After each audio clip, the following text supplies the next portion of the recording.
नमस्कार प्रणाम दोस्तों, आप लोग का स्वागत है रामदेवी कुमारी ऑफिशियल चैनल में। आज मैं लेकर आई हूँ सोहर गीत। एक बार आप लोग इसे जरूर सुने, अच्छा लगे तो लाइक कमेंट शेयर जरूर करें। चैनल पर नए हैं तो चैनल को सब्सक्राइब जरूर कीजिएगा। लिपि पोती आई लरे कोठरिया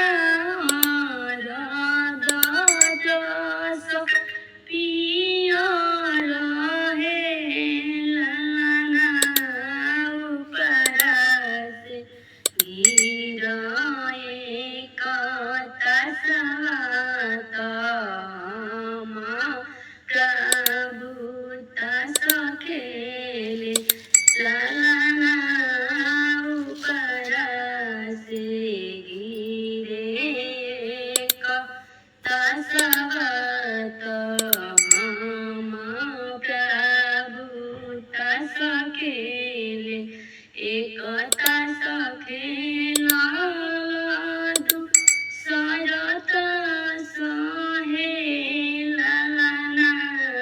तिसन तस जीती लियानी प्रभु के अंगूठिया तय अपना आंगुरिया जोगे ललना जीती लिहानी प्रभु के मुठिया पानाया मुड़िया जोगे एक तस खेला दो शरत सहे ललना जीती हानि प्रभु के बहिया पान भैया जोगे ललना एक तस खेला दो शरत सहे ललना जीती लिहानी प्रभु के बहिया पाना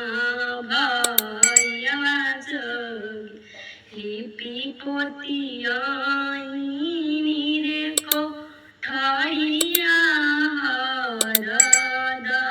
जस पिया रहे ललना जीती हानि प्रभु के अंगूठिया पाना